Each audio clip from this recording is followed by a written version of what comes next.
Hey guys! Welcome to my channel. So kanina, habang nagla-live ako, may nagtanong sa akin, sabi, sir, kung yung sa tanong ni Guns Pinoy na kung tatlong baril lang sa collection mo, anong pipiliin mo? Okay, so generally, may types of firearms yan, di ba? Pistol, rifle, shotgun. So dapat yun ang basic. Pero kung sakaling yun lang talaga, yun nasa collection ko lang, hindi yung ini-imagine ko, no? So sabi ko, okay. So for the pistol, 9mm pistol yan. So ito yung Palmetto State Armory dagger or ano to, Glock 19 clone. Doon sa anyway, lahat na makita yung barrel were safety check prior to filming. Kasi naisip ko, ang approach ko is lahat ng barrel, yung mga barrel ko, utilitarian yan, tools yan, they're tools. So dapat may paggagamitan. So pang short range, encounter, CQB, pistol talaga, you cannot go wrong, no? All around sa mga ganong mission. Okay? So bakit naman Palmetto State Armory dagger or Glock 19 or Glock 19 clone? Bakit? Kasi pagka may Glock 19 clone ka, pwede ka gumamit ng Glock 17 na magazine. So, syempre, as a prepper, 'di ba? Ito actually, by the way, sabi ko na safety check na prior to filming. Pwede kang gumamit ng Glock 17 na magazine. Pero kung ikaw may Glock 17, hindi ka pwede gumamit ng Glock 19 dagger. Okay? Meron akong dalawang Glock 17. Okay? So, sabi ko, okay, siguro mas flexible ang Glock 19. Kasi nga sa magazine option. Okay? So, isa rin sa na-issue kanina, ibig sabihin na brought up yung availability ng 9mm as compared to 45. Although marami naka 45 sa Pilipinas, I will assure you, mas marami na ngayon ang naka 9mm in terms of ammo and guns. Okay? So, as a prepper, malaking chance mo na makapulot ka ng 9mm kesa 45. Plus, kaya nga daw nag-switch sa 9mm kasi mas marami kang madadalang bala as compared to 45, syempre. Weight ratio, no? Ganito madadala mo na 9mm, samantalang pagka 45, ganito lang. Kasi yun lang kaya mo in terms of weight pag nagbabag out ka. So yun, kaya napili ko to, Palmetto State Armory or dagger or Glock 19 clone. Meron pa ako isa pala yung ka-level din ng Glock 19 Stoker, kaso iba yung magazine niya eh. Kaya ako to gusto kasi gumagamit siya ng Glock magazines and more chances of winning kung SHTF situation, mas malaki yung chance mo na makahanap ka ng magazine nito as compared dun sa Stoker. May kasing size pa to, meron pa ako isa Ruger Security 9, iba rin ang magazine nun, Ruger lang. So mas maganda stick with the magazine ng Glock. Okay, so for the pistol and for the rifle, syempre 5.56. So, kahit anong variant yan. Pero ito, example ko sa inyo. Ito yung pinakaunang kong rifle build and 14.5 inch barrel to. So, sa Pilipinas, usong-uso ang 14.5 inch. Kasi siguro it's the sweet spot. Ang problema sa Amerika, may requirement dito na kailangan 16 inch ang barrel mo. Otherwise, SBR yan. Unless yung muzzle brake mo permanently attached. So, naka-pin do. May pin to sa ilalim. Hindi na ito matatanggal. So, ito. This is 14.5 inch na AR. 14.5 inch na AR. Yan. And kanina rin may nagtanong ano daw ang isasuggest ko na scope for a Taurus T4.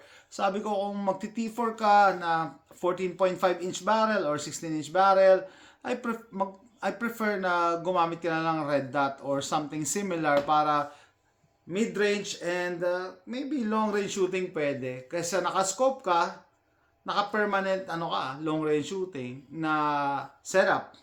Okay? So, yan. Any AR-15 variant for my main battle rifle. Actually, ang battle rifle by definition dapat 308 yan eh. Pero syempre, main rifle na lang. Main rifle 5.56 or any variant. Bakit? All around kasi ang ang 5.56. I mean all around pwedeng close range. Malupit lang yung yung concussion nito no? Kaya nga retractable ang buttstock. Guys, buttstock ang tawag dito, hindi to butt. Ang butt po ay puwet. So, ito yung hulihan daw ng stock, kaya buttstock to. So, kaya pagka inside the vehicles, naka-retract yan. And pagka de-deploy mo, madali lang. So, mas humahaba. So, very versatile to. Okay? Actually ngayon, meron na nga mga bago, no? Folding stock and everything. Kaso hindi ako believe sa ganon, na mas preferred ko yung reliability, na mas reliable yung naka-fix na yung buffer tube as compared sa mga fino-fold pa. Pero meron din mga variant ng AR na ngayon, di ba, na wala na kailangan na buffer tube kasi yung spring niya nandito na kasi piston driven, mga ganon.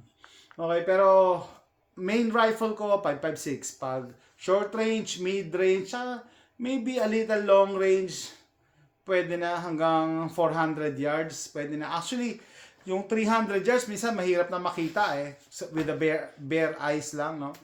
Na walang scope So okay na for pagka usapang HTF, no? Pag longer than 400 yards, well, kailangan mo lumapit or kailangan mo lumayo. Ganun lang 'yon. Don't even try na mag-alatsamba ka kung alam mong hindi mo tatamaan. Kasi una-una, it will just give away your position. Malalaman na nandyan ka. Paano kung meron siyang long range na tool na kaya kanyang i-reach, like 308 or 65 Creedmoor and the like, di ba? So very versatile ang 5.56, and the longer I own firearms, mas lalo ako nai-impress sa 5.56. Okay, dati nung bago pa lang ako sa barrel, sabi ko, ang lit-lit ang bala niyan. Paano tayo mananalo sa sa mga naka AK 7.62 by 39? Very ang tawag dito, very potent ang 5.56 para ma-disable mo ang kalaban mo, no, in those ranges. 100 yards, 200 yards, 300 yards, kung magaling ka, 400 yards.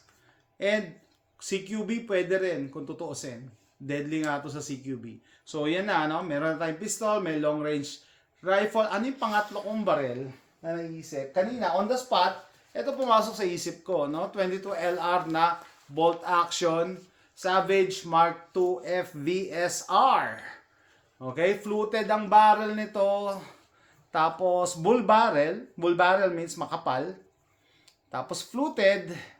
Pag fluted, mas marami siyang surface area. So mas madali siyang lumamig or mag-cool down. Kasi pag umiinit ang barrel, naapektuhan ang accuracy. Doon sa hindi pa nakakaputok ng bolt action, matutuwa kayo. Ibang-iba kasi, no?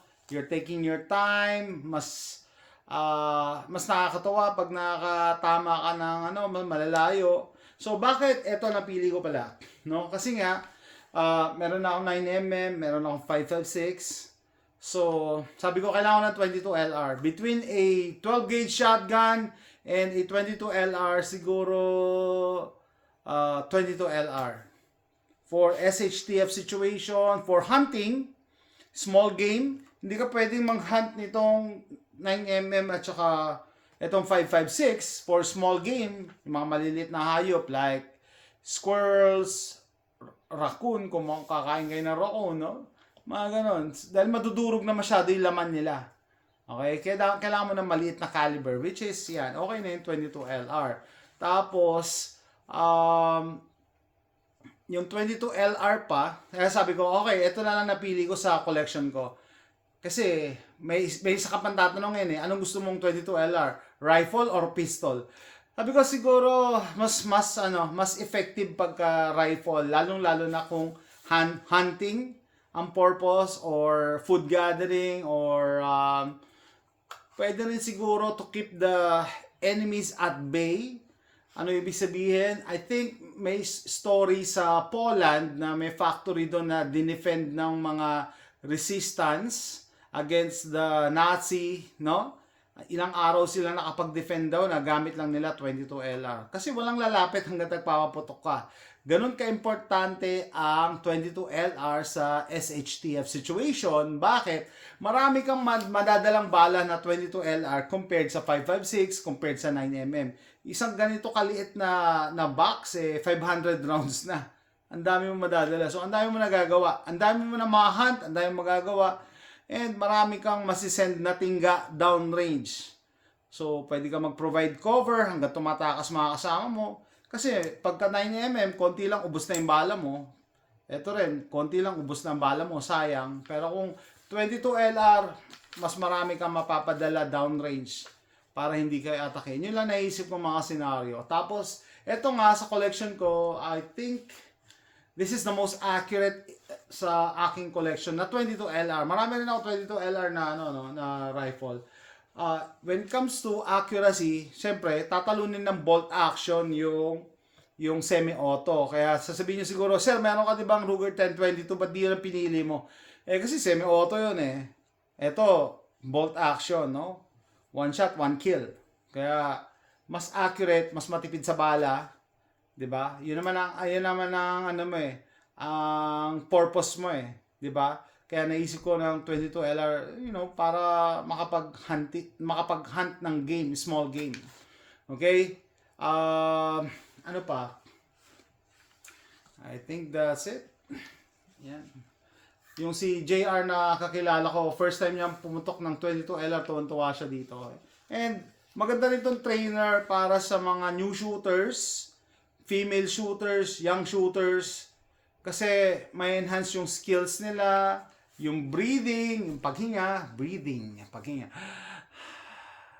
respiratory pause, saka boom, kakalabit. Tsaka yung trigger discipline, ibig sabihin, paano kung malabit, kailan kakalabit. Maganda rin siyang trainer. Okay? Plus, lalo ngayon, sa panahon ngayon, malambala, mas makakamura ka pagka pumuputok ka ng 22LR kesa nagsushoot ka ng mga 5.56 rounds. So, etong 3 firearms na to, kinonsider ko sila as a utilitarian tool or tools. Hindi siya yung pang-collection na, siguro iba yung pagtiano na, pag tatlong pang-collection, iba na yun. Ito yung mga magagamit ko talaga, especially as a prepper. So, with that, tatapusin ko na yung video na to. Let me know what you think.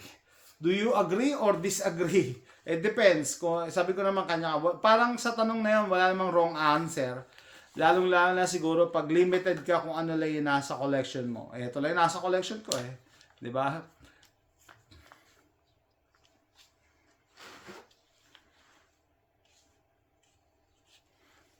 So, sana nagustuhan nyo yung video na to. I-like nyo naman tong video na to. And doon sa hindi pa nakaka-subscribe, subscribe kayo para makagawa pa tayo mas maraming video.